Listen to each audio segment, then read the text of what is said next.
IPL 2026 44வது போட்டியில் மே 2 நடைபெற்ற Chennai super king அணி மும்பை இந்தியன்ஸ் அணி எதிர்கொண்டது. சேப்பாக்கம் MA சிதம்பரம் மைதானத்தில் நடந்த இந்த போட்டியில் 8 விக்கெட்டுகள் வித்தியாசத்தில் CSK வெற்றி பெற்றது. இரு அணிகளுக்கு இடையிலான முந்தைய போட்டியில் 103 ரன்கள் வித்தியாசத்தில் வெற்றி பெற்றிருந்த சூப்பர் கிங் இன்னொரு முறை மும்பைக்கு எதிரான மிகப்பெரிய வெற்றி பதிவு செய்திருக்கிறது. இதன் மூலம் புள்ளிப்பட்டியலில் 6வது இடத்திற்கு முன்னேறியுள்ளது. இந்த போட்டியில் டாஸ் வென்ற மும்பை இந்தியன்ஸ் முதலில் பேட்டிங்கை தேர்வு செய்தது. முதலில் பேட்டிங் செய்த மும்பை இந்தியன்ஸ் அணி 20 ஓவர்களில் 7 விக்கெட்டுகளை இழந்து 159 ரன்கள் எடுத்தது. நமன்தீர் அதிகபட்சமாக 57 ரன்கள் எடுத்தார். அன்சுல் கம்போஜ் 3 விக்கெட்டுகளை வீழ்த்தினார்.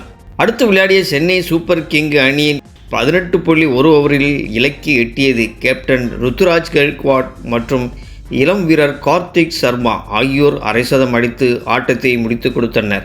சென்னை சூப்பர் கிங் பந்து வீச்சாளர்கள் இந்த போட்டியில் ஆரம்பத்தில் இருந்தே ஆதிக்கம் செலுத்தினார்கள். ஆட்டத்தின் முதல் ஓவரில் 1 ரன்கள் மட்டுமே கொடுத்து வில் ஜேக்ஸ், ரியான் ரிங்கிள்டன் இருவரும் நெருக்கடியை ஏற்படுத்தினார். முகேஷ் சௌத்ரி அடுத்த ஓவரில் வில் ஜேக்ஸ் விக்கெட்டை வீழ்த்தி மும்பையின் தடுமாற்றத்தை தொடங்கி வைத்தார். அன்சுல் கம்போஸ் ஜெக்ஸ் அடித்த பந்தை டீப் பாயிண்டில் திசையில் டைவ் அடித்து சிறப்பாக பிடித்தார் அறிமுக வீரர் ராமகிருஷ்ண கோஷ். 2வது விக்கெட்டுக்கு ரிங்கிள்டன் மற்றும் நமன்தீர் இருவரும் ஓரளவு நிலைத்து நின்று ஆடினார்கள்.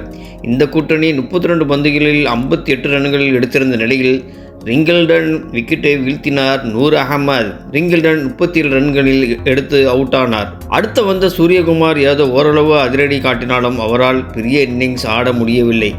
12 பந்தில் 21 ரன்கள் எடுத்து அவரும் அவுட் ஆனார். ராமகிருஷ்ணா கோஷ் பந்தில் அவுட் ஆனார்.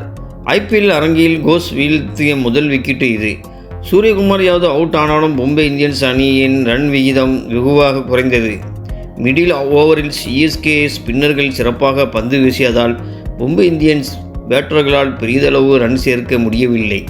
பவர் பிளேயில் 57 ரன்கள் எடுத்திருந்த மும்பை இந்தியன்ஸ் மிடில் ஓவரில் 7-15 இன்பிட்வீனில் 63 ரன்கள் மட்டுமே எடுத்தனர். அதாவது ஓவருக்கு 7 ரன்கள் விகிதத்தில் மட்டுமே அவர்களால் அந்த கட்டத்தில் ரன் சேர்க்க முடிந்தது. திலகவர்மா 8 பந்தில் சந்தித்து 5 ரன்கள் மட்டுமே எடுத்து ஆட்டமிழந்தார். கேப்டன் ஹார்திக் பாண்டியா 23 பந்தில் சந்தித்து 18 ரன்கள் மட்டுமே எடுத்தார். நமன்தீர் மட்டும் ஒரு பக்கம் நிலத்தில் நின்று விளையாடி அரை சதம் அடித்தார். அவர் 37 பந்தில் 57 ரன்கள் எடுத்து ஆட்டமிழந்தார். இந்த சீசனில் அவர் அடிக்கும் 2வது அரை சதம் இது. 20 ஓவர் முடிவில் மும்பை இந்தியன்ஸ் அணி 7 விக்கெட்டுகள் இழப்புக்கு 159 ரன்கள் எடுத்து சென்னை சூப்பர் கிங்கின் பவுலர்களின் அதிகபட்சமாக அன்சுல் கம்போஜ் 3 விக்கெட்டுகளை கைப்பற்றினார்.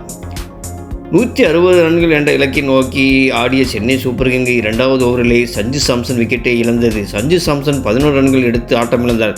அதன் பிறகு வந்த பர்வேஸ் பட்டேல் அதிரடியாக 2 பவுண்டரி 2 சிக்ஸர்கள் விளாசினார். 12 பந்தில் 24 ரன்கள் எடுத்த அவர் அல்லாஹ் கசபூர் பந்து வீச்சில் ஆட்டமிழந்தார். கேப்டன் ருத்துராஜ் கெய்க்வாடு அதிரடி காட்ட பவர் பிளேயிலே 2 விக்கெட்டுகளுக்கு இழப்புக்கு 62 ரன்கள் எடுத்து சென்னை சூப்பர் கிங் 3வது விக்கெட்டுக்கு ஜோடி சேர்ந்த ருத்துராஜ் கெய்க்வாட், கார்த்திக் சர்மா இருவரும் நிலைத்து நின்று விளையாடி சூப்பர் கிங்குக்கு போட்டியை முடித்து கொடுத்தனர்.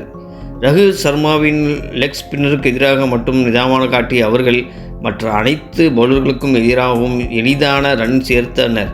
அவர்கள் சீராக ரன் சேர்த்து கொண்டே இருந்ததால் மும்பை இந்தியன்ஸ் எந்த கட்டத்திலும் நெருக்கடியை ஏற்படுத்த முடியவில்லை. இந்த ஜோடி 3வது விக்கெட்டுக்கு 75 பந்தில் 98 ரன்கள் எடுத்து 34 பந்துகளில் தன்னுடைய அரை சதத்தை நிறைவு செய்தார். ருத்துராஜ் கெய்க்வாட் 48 பந்தில் 57 ரன்கள் எடுத்து ஆட்டமிழக்காமல் இருந்தார். தொடர்ந்து 2வது போட்டியாக அவர் அரை சதம் அடித்திருக்கிறார். இந்த போட்டியில் சிறப்பாக ஆடிய இளம் வீரர் கார்த்திக் சர்மா 40 பந்தில் 54 ரன்கள் எடுத்து கடைசி வரை ஆட்டமிழக்காமல் இருந்தார். அவர் 4 பவுண்டரி மற்றும் 3 சிக்ஸர்கள் அடித்தார்.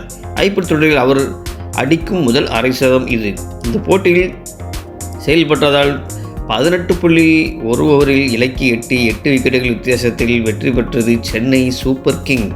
இந்த வெற்றியின் மூலம் 8 புள்ளிகளோடு புள்ளிப்பட்டியில் 6வது இடத்திற்கு முன்னேறியுள்ளது. போட்டி முடிந்ததும் பேசிய கார்த்திக் சர்மா, நாங்கள் இந்த இலக்கை விரட்டி பிடித்து வெற்றிகரமாக முடிக்க வேண்டும் என்று நினைத்தோம். அதை செய்து முடித்ததில் மகிழ்ச்சி. உனக்கு தெரிந்த இயல்பான ஆட்டத்தை விளையாடு. வேறென்றும் வேண்டாம் என்று ருத்துராஜ் கூறினார். ஆடுகளும் மெதுவாக இருந்தது. சுழல் பந்து வீச்சாளருக்கு சாதகமாக பந்து சற்று நின்று வந்தது. விளையாடிய அனைத்து ஷாட்களும் திருப்திகரமாக அமைந்தன என்று கூறினார்.